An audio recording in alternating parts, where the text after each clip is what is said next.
found this chair on the sidewalk in one of my favorite towns, East Palo Alto.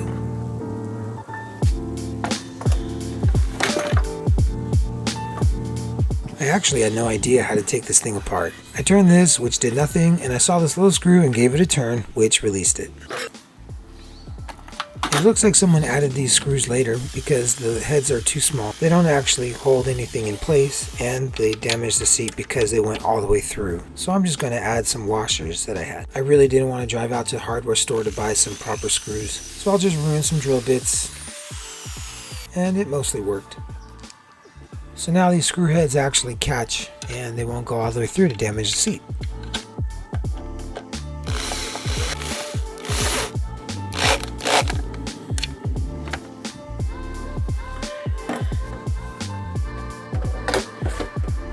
And to repair the part where the screw had broken through, I'm just going to use this special skinny piece of scrap wood to push wood glue under the damaged part. And I'll use this little piece of wood and a brick to hold it down for a while. This first wheel really put up a fight. It did not want to come out. And once I finally got it, the little inner sleeve came out as well, and that's supposed to stay in the chair. But then all the rest of the wheels came out a lot easier, which makes me think that first wheel just had a personal issue with me. I've been looking for a chair with sturdy wheels. When I look online, there's pretty much just chairs with plastic wheels. So I was pretty happy to find this one.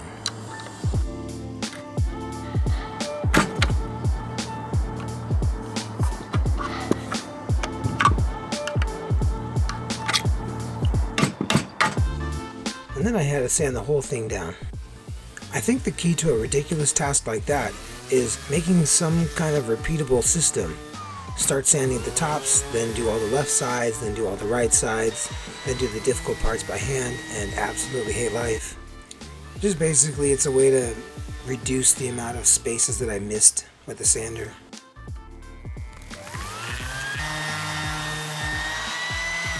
So like I said, I picked this up in East Palo Alto. I was over there visiting my friend Roberto. We used to work together. I used to live on the border of Menlo Park and EPA, and I used to just walk to work. That's actually where we started this We Found These project. People in those neighborhoods would frequently put out solid wood furniture, like on the curb. I had a really small car back then, so I would sometimes just bring home an item with like a dresser using a skateboard like a dolly. I actually did that several times. I would be out walking my dog late at night, and I'd see an interesting piece on the sidewalk, and I'd run home real quick, get a skateboard, and roll that thing all the way back home. So when I was heading over to meet my friend Roberto, I had my eye out for some kind of gem on the curb. And this is pretty good. It's solid wood with metal casters. It's exactly what I had been looking for.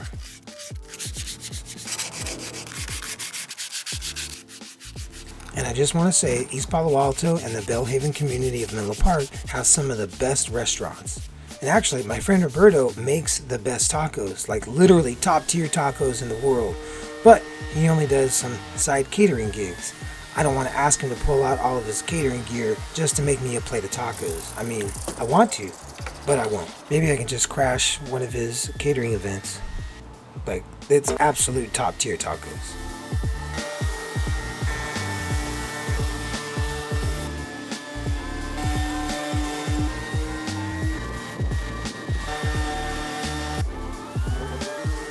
Here's that damaged part of the seat.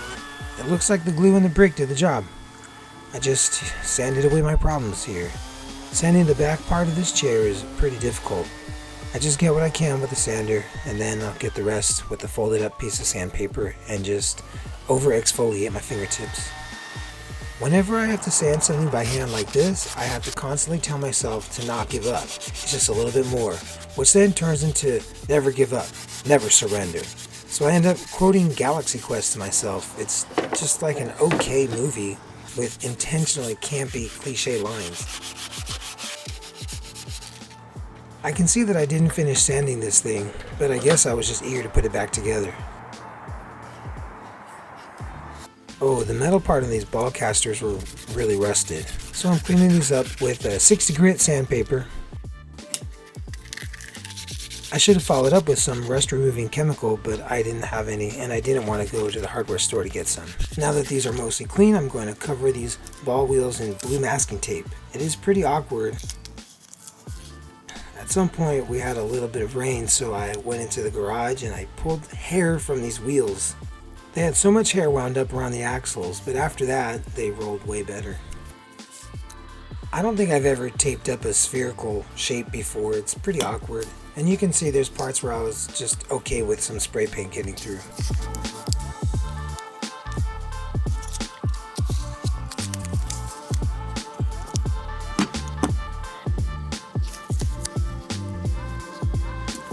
Then I hit them all with this can of gold spray paint. And right away, I used way too much on this first caster. It's kind of like a fender, like for a bike or an old-timey car.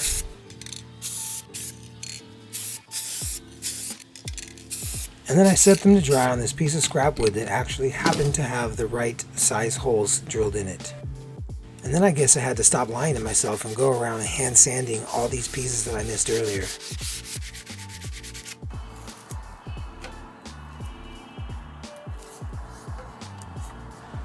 I really like random, uneven diagonal lines.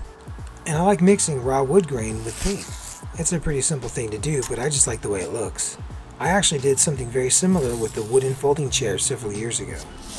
This chair is actually meant for my office. It's meant to sit at that pallet desk that I made in the previous video. That's why I feel comfortable giving it this design. You know, just make it the way I want it to look.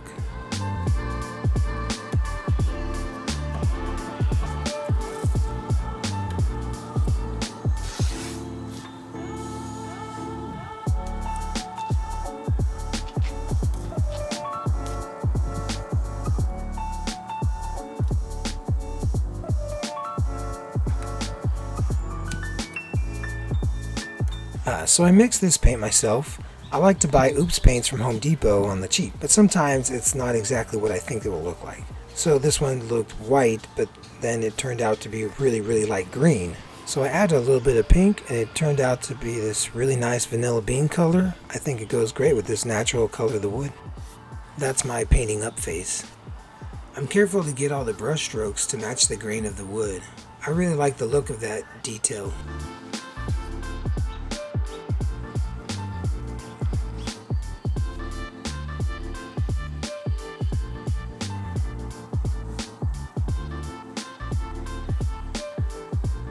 I'm painting over the part of the seat that was damaged earlier from the screws that went through from underneath. Now I have completely erased any indication that there was damage there. I guess it was pretty minor in the first place. I didn't feel like taping up this black metal thing, so I just painted real carefully. By Grapthar's hammer, what a savings. Because I actually don't like wasting blue tape.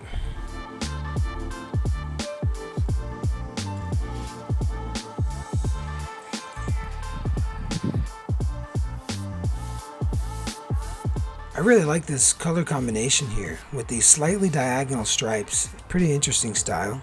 The light color of the wood and the off-white paint and the light teal paint. I think the combination looks really good together. And all that with the shape of this chair and these legs, it really gives me the aesthetic I'm looking for in my office. This is what I think it comes down to. You can make a balance of comfort, function, and aesthetic. Like my living room is way too comfortable, very difficult to get work done in that room. We set it up to look nice and lounge around watching movies. The office room needs a lot of shelves and containers for craft supplies and power outlets for running a lot of devices. And I want the aesthetic to spark creativity. I don't need to be inspired every time I walk into the room, but I need to be at least challenged a little bit. I need a sturdy piece of furniture that looks a little different, so from the moment I walk in, my creative process has begun. Pulling off this tape reveals some pretty crisp lines, which I love. I hate it when I find like a drip that went through the tape. I think I just have one of those in one of the corners here, but it's really easy to fix that.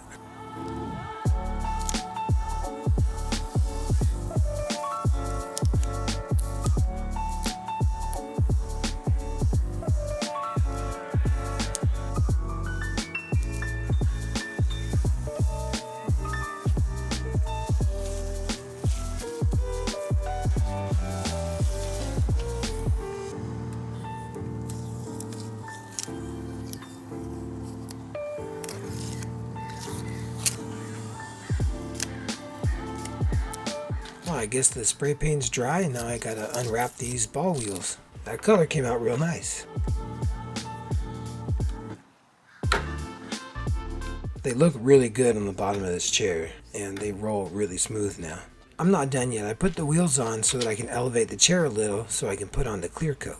I'm going to seal this all up with water-based polyurethane because it doesn't affect the color that much. I just put on a thin coat with the paintbrush, match my brush strokes from before.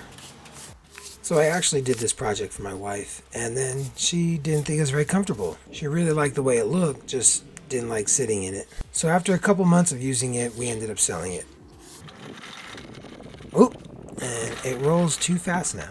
And here's a finished product. I definitely recommend getting yourself a wooden office chair and painting it. I think it looks great, and it was a fun project. And it's cool to have a fun looking office. Just make it how you want it.